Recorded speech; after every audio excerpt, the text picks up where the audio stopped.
Witam. Cześć, Bolek bardzo mi miło. A to jest Natalia. O jacie. Hej, dzisiaj byśmy wczoraj.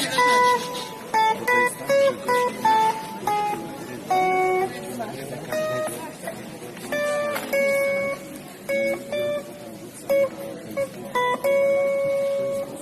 W ten sposób organizuje.